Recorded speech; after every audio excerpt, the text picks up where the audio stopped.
Hello guys, welcome back to our Renu kitchen 7. இன்னைக்கு என்ன வீடியோன்னு பார்த்தீங்கன்னா போட்டி ரோஸ்ட்டும் ரசமும் தான். வாங்க எப்படி இருக்குன்னு சாப்பிட்டு பார்த்துருவோம்.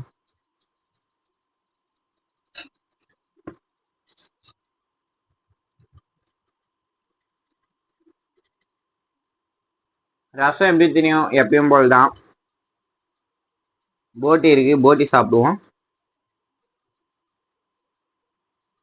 Wow, ultimate guys. வாசனை துளி அளவு கூட வரல. க்ளீன் பண்ண வீடியோ இருக்கு, வேணும்னா டிஸ்கிரிப்ஷன்ல லிங்க் கொடுத்துருங்க, போய் பாருங்க.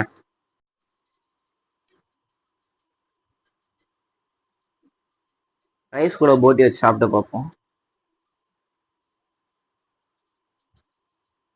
சீரியஸாக சொன்ன மாதிரி சூப்பராக இருக்கு கைஸ். நிறைய பேருக்கு போட்டி பிடிக்காது, ஏன்னா அதில் வாசனை வரும். நாங்கள் க்ளீன் பண்ண மெத்தடில் நீங்கள் செஞ்சு பாருங்க, சுத்தமாக வாசனை வராது. செஞ்சு பார்த்துட்டு எப்படி இருக்குன்னு கமெண்ட்ல வந்து சொல்றீங்க. பாய். கறியை வந்து நல்லா இந்த போட்டி வந்து ஃபுல்லாக இதுக்கு முன்னே காட்டினோம் இல்லையா, அதெல்லாம் எடுத்துகிட்டு க்ளீன் பண்ணி இந்த பாருங்க வெள்ளையாக இருக்குது. இதில் ஸ்மெல் வரக்கூடாது, மஞ்சத்தூள் போட்டு கொஞ்சம் நேரம் ஊற வச்சுருக்கேன். இது வேக வைக்கணும். இந்த குக்கரில் தண்ணி 1 டம்ளர் ஊற்றி மஞ்சத்தூள் போட்டு கொதிக்க வச்சுருக்கேன். இப்போ இது மஞ்சத்தூள் போட்டு ஊற வச்சது. இந்த பைப்பாக இருக்கிறது குடல் வந்து கட் பண்ண முடியாது, வளரானும் வரும். அதனால வேக வச்சு எடுத்துக்கேன். ஒரு 2லேருந்து 3 விசில் விட்டுக்கலாம் போதும். ஏன்னா ஏற்கனவே வெந்நீரில் போட்டு தான் நம்ம வாஷ் பண்ணியிருக்கோம். இப்போ எல்லாம் போட்டு ஒரு கலக்கிட்டு வச்சு இதில் வேணுன்னா நீங்கள் சால்ட்டு வேணால் ஆட் பண்ணிக்கோங்க. நான் வந்து இப்போ ஆட் பண்ணல, ஒரு வாட்டி தொக்கில் போட்டுக்கலான்னு.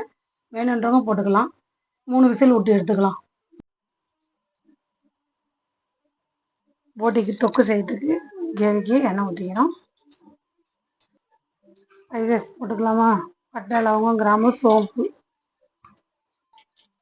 இதுக்கு 2 சின்ன வெங்காயம் 2 எடுத்துருக்கேன். பெரிய வெங்காயம் வந்து 1.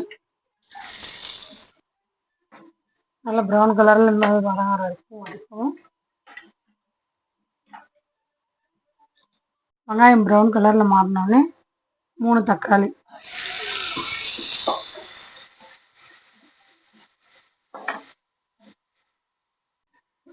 தக்காளி போட்ட உடனே மஞ்சள் பொடி 1/4 ஸ்பூனு. நம்ம அதில் போட்டியில் வந்து சால்ட்டு சேர்த்துக்கல, இப்போ போட்டுக்கிறோம். 1/2 டீஸ்பூன் சால்ட்டு சேர்த்துக்கோம்.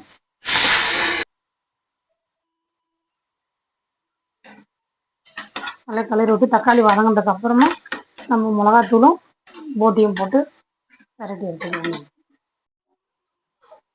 1 டீஸ்பூன் இஞ்சி பூண்டு பேஸ்ட்டு போட்டுக்கிறோம்.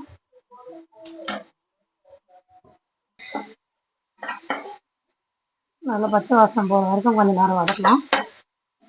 இதில் இப்போயே மிளகா பொடியும் ஆட் பண்ணிக்கலாம். நான் வந்து இது வீட்டு மிளகாத்தூள் காரமாக இருக்கும், அதனால் 1/2 ஸ்பூன் ஆட் பண்ணியிருக்கேன். உங்களுக்கு எவ்வளோ தேவையோ அவ்வளோ போட்டுக்கோங்க, காரத்துக்கு தகுந்த மாதிரி. இஞ்சி பூண்டு பேஸ்ட்டு போட்டு மிளகாத்தூள் போட்டதுக்கப்புறம் இந்த மாதிரி டேஸ்ட் மாதிரி வந்துடும். இப்போ இந்த டைமில் நம்ம வேக வச்சு தண்ணி இல்லாத எடுத்த போட்டி அதில் போட்டுக்கிறோம்.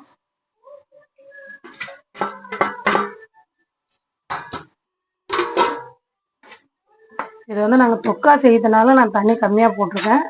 உங்களுக்கு கிரேவி மாரி வேணும்னா தண்ணி நல்லா வச்சு எடுத்து போட்டுக்கலாம். இது ஒரு 5 நிமிஷம் அதில் உப்பு காரம் பிடிக்கட்டும். மூடி வச்சிடலாம்.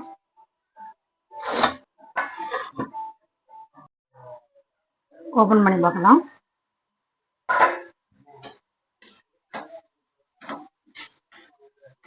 ஓகே, இப்போ ஃபஸ்ட்டாக கொத்தமல்லி போட்டுக்கலாம்.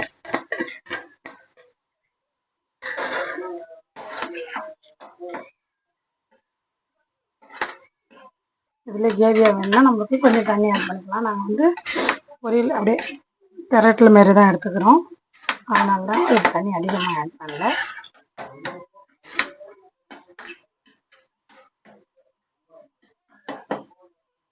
எவ்வளோ கலர்ஃபுல்லாக நல்லா இருக்கா? அவ்வளோதாங்க, முடிஞ்சிச்சு. ஆஃப் பண்ணி சாப்பிட்லாம் வாங்க.